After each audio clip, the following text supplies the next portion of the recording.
Welcome back, everyone, to another deep dive. You know, we always go for those stories that just grab you, right? And today, oh boy, we've got one that's just epic. We're talking about a Mughal emperor, a guy who faced more setbacks than you could shake a stick at. But guess what? He didn't just survive. He came back swinging. You're talking about Humayun, right?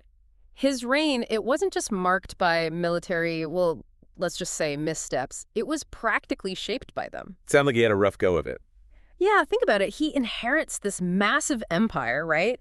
From his father, Babur, the guy who founded the whole Mughal dynasty, and then boom, it's like every obstacle imaginable just jumps out at him. So we're talking internal struggles, rebellions, rivals for the throne, that kind of thing. Oh, absolutely. It's like inheriting a kingdom where everyone's convinced they could do a better job. Ambitious nobles, power grabs, even family members claiming they should be the one wearing the crown. Real high-stakes drama, you know? Talk about pressure.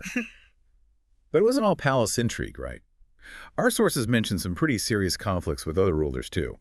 Specifically, there's this guy, Sher Shah Suri. He sounds like he was a real pain in Humayun's side. Suri, he wasn't just a pain, he was more like a whole army of pains. This Afghan leader, he was challenging the Mughals at every turn, and let's just say he had a knack for strategy. Like how? Give us an example. Take the Battle of Chausa in 1539, utter disaster for Humayun. Suri's forces completely outmaneuvered the Mughals, inflicted some serious damage, and basically sent Humayun running. Ouch. Yeah, and as if that wasn't bad enough, the next year, Suri delivers another knockout punch at the Battle of Kannauj. Basically, that's what ended Humayun's first stint as emperor and sent him packing into exile. Two major defeats in a row. Yeah. Man, that would make anyone want to throw in the towel. But Humayun, he doesn't quit. He spent something like 15 years in exile. And our sources, they suggest this wasn't just about laying low, it was strategic. What was he up to during all that time? This is where it gets really interesting. Picture this. You're forced out of your own empire, you're running for your life, and you wind up in a foreign land. Most people, they'd crumble, right? But Humayun, he turns the whole thing into an opportunity. He spends a good chunk of time in Persia at the court of the Safavid Shah Tahmasp. Wait, so he ends up hanging out with another powerful ruler? Was that just a coincidence? Oh, no, not a chance. This was calculated. The Safavid Empire, they were known for their military might, their administration, their culture. And Humayun, he was a smart guy. He knew a good learning opportunity when he saw one. So he's not just licking his wounds. He's soaking up knowledge, making connections, biding his time. You got it. He's like a sponge, absorbing everything he can about Persian military tactics, how they run their government, even their art and architecture. This guy, he doesn't let setbacks define him. He uses them. All the while, he's plotting his return to power. Sounds like he turned his exile into a masterclass in empire building. But what was it that finally allowed him to make his move back to India? Did something change in the Mughal Empire that opened up a window for him? Remember Sher Shah Suri, Humayun's nemesis? Well, in 1545, Suri dies. And his successors, let's just say they weren't quite up to the task. The Sur dynasty, it starts to weaken. Infighting, rebellions, you name it. And Humayun, always the strategist, he sees his chance. After years of waiting and planning, his opportunity finally arrives. So did he just march in with an army and take back what was his, or was it a bit more complicated than that? It wasn't exactly a walk in the park. He'd learned from those early mistakes, you know. No more rushing into things. Humayun spends years, and we're talking years, carefully building alliances, gathering support, getting an army together that actually meant business. By the time he makes his move, it's all calculated, strategic. No more impulsiveness. He was playing the long game, had to lay the groundwork for a solid comeback. So were there any big battles, any turning points that really tipped the scales in his favor? Oh, yeah, absolutely. There's one that really stands out. 1555, the Battle of Sirhind, up in the Punjab region. And this wasn't just some minor skirmish, this was a showdown. Humayun's forces, they go head-to-head with the Sur army, and this time, it's Humayun who comes out on top. A decisive victory. You could say that. The victory at Sirhind, it basically shattered what was left of the Sur dynasty, cleared the path for Humayun to march right back into Delhi, reclaim the Mughal capital, which he does later that same year. Talk about a comeback story, then. 15 years in exile, Yeah. and he returns to take back what was his. Amazing. But I'm guessing just sitting on the throne again, that wasn't enough. Rebuilding the administration, asserting his authority, basically proving he was back for good. What were some of the hurdles he faced in all that, and how did he tackle them? You hit the nail on the head. Regaining the throne, that was just the first step. Remember, he's inheriting an empire that's been through the ringer. Instability, conflict, power struggles, you name it. It wasn't just about wearing the crown, it was about showing he could actually rule effectively. And he'd had a pretty intensive crash course in effective ruling, right, over in Persia. So did he bring back any ideas, any strategies from the Safavids that he tried to put into practice back in the Mughal Empire? It's like his exile was this unexpected training program, right? And yeah, he definitely took notes. One of the big takeaways for him was this idea of a centralized system for running things. The Safavids, they had a very clear hierarchy, lines of authority, efficient systems for things like collecting taxes, organizing the military. Humayun, he saw the advantages of that, especially compared to the, well, sometimes chaotic way things had been run in the Mughal Empire before he got booted out. Interesting. So not just going back to the old ways, bringing in fresh ideas, trying to maybe modernize things based on what he'd learned. Exactly. He was reforming, not just restoring. And one of the big changes he makes, a more streamlined way of collecting revenue, based on that Persian model. And this wasn't just about squeezing more money out of people, it was about creating a system that was predictable, efficient, benefited everyone, bringing order, stability, which, after all that turmoil, was crucial. Got to have a stable economy if you want a stable empire. Yeah. But what about the military? Did his time in Persia influence how he approached that? Oh, definitely. The Persian army, they were known for their discipline, how organized they were, their artillery. Humayun had seen firsthand just how powerful a well-trained, well-equipped army could be, and he wanted that for the Mughals. So he implements these reforms, focusing on better training, standardizing equipment, and incorporating more of that artillery power into the Mughal arsenal. Like a major upgrade for the Mughal army. Mm. It really does seem like he was applying all those lessons from exile, making the empire stronger, more resilient. Exactly. He wasn't just reclaiming his throne, he was determined to make sure that the Mughal Empire wouldn't crumble so easily again, building something that would last, a foundation that future Mughal emperors could build on. And speaking of building, we can't forget about his son Akbar. He goes on to become one of the greatest Mughal emperors, and you can't talk about Akbar without talking about Humayun. So how did Humayun's experiences, the exile, the struggles, the eventual triumph, how did all that shape Akbar?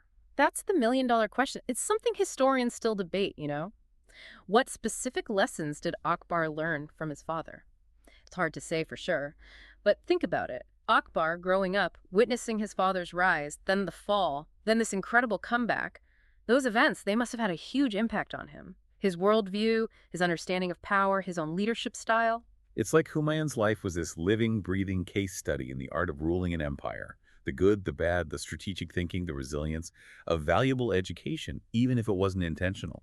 Yeah, and sometimes the best lessons aren't the ones you get in a classroom, right? You learn by watching, by seeing the consequences of actions and choices firsthand. In a way, Humayun's life, it was Akbar's first lesson in empire building, even before he even stepped onto the throne. It makes you wonder what kind of conversations they must have had, what wisdom Humayun might have passed on to his son.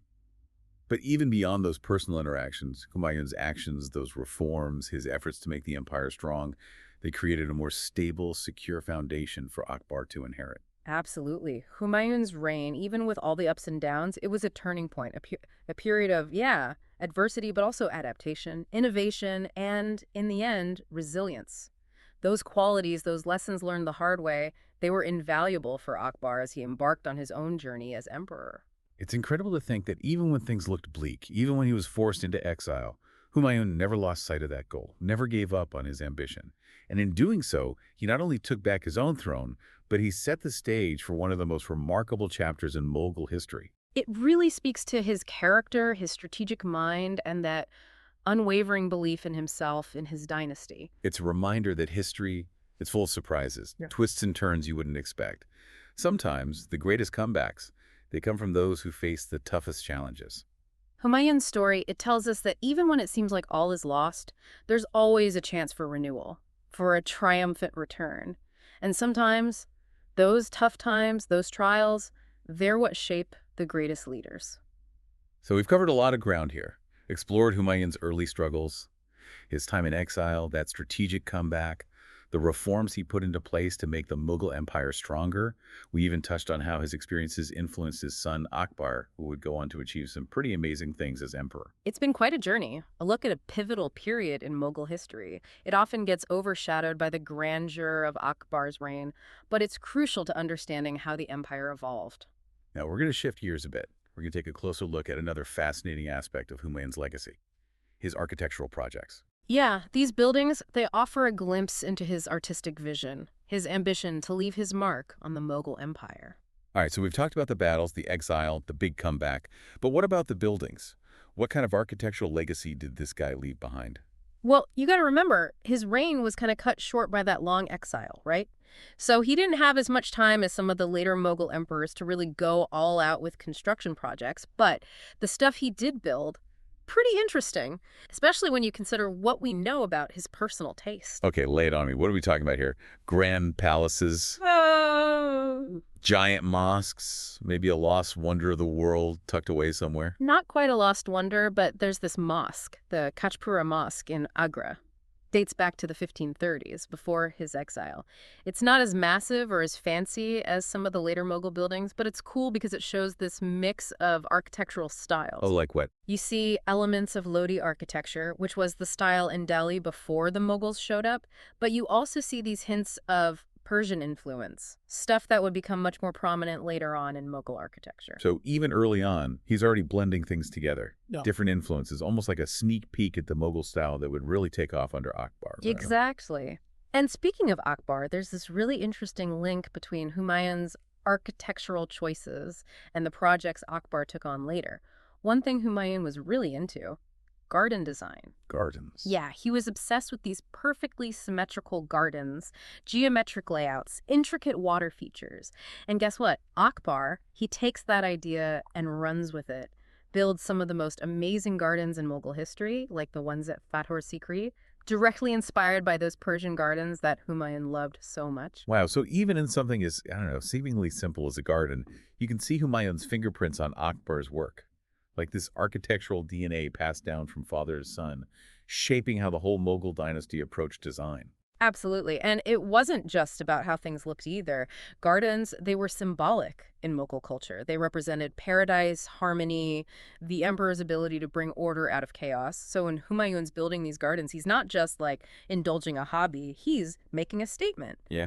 About his power, his vision for the empire. Okay, I'm starting to see how these buildings were more than just, well, buildings. They were about power, symbolism, a little bit of family legacy too, it sounds like. You got it.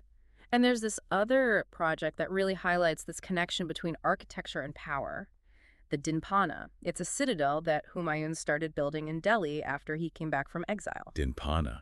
That's a cool name. What does it mean? It means refuge of the faith. And given everything Humayun had been through, all those setbacks and challenges, it's a pretty fitting name, don't you think? Like, he was building this fortress to protect not just himself, but the whole dynasty, the faith, everything. A statement, a symbol of his resilience, his determination to leave a lasting mark, to really establish the Mughals. Exactly. And sadly, not much of the Dinpana is left today. Later Mughal emperors, they built on top of it, expanded it, changed it up to suit their own needs. But even in the ruins, you can sense the ambition, the grand vision that Humayun had for his empire. It's kind of poetic, right? Yeah. Even though the actual structures might disappear over time, the ideas, the ambition, the legacy, it lives on in the later Mughal buildings that were literally built on those foundations. It's like Humayun planted the seeds, and then Akbar and the emperors who came after him, they nurtured those seeds, helped them grow into something even bigger, even more magnificent. So, to wrap things up, we've really dug deep into the life and times of Emperor Humayun, a ruler who faced incredible obstacles, spent years in exile, and yet managed to reclaim his throne, and in doing so, laid the groundwork for one of the most influential empires in Indian history. We looked at his military campaigns, his strategic thinking, his ability to bounce back from setbacks, and how his experiences shaped his son, Akbar. We even uncovered his love of architecture, that unique blend of styles he brought to his buildings, and how those architectural choices reflected not just his taste, but his ambitions, his vision for a strong and enduring Mughal dynasty. And throughout it all, we see that Humayun's story is a story of resilience, the power of hope, the ability to learn, to adapt, and to ultimately triumph, even when the odds are stacked against you. And that's what makes history so captivating, right? It's not just dates and names, it's these human stories. Stories of triumph and tragedy, setbacks and comebacks. And each of these stories, like Humayun's, has something to teach us about ourselves, about the world, about the human spirit. Thanks for joining us for this deep dive. We'll see you next time for another exciting journey into history's hidden corners.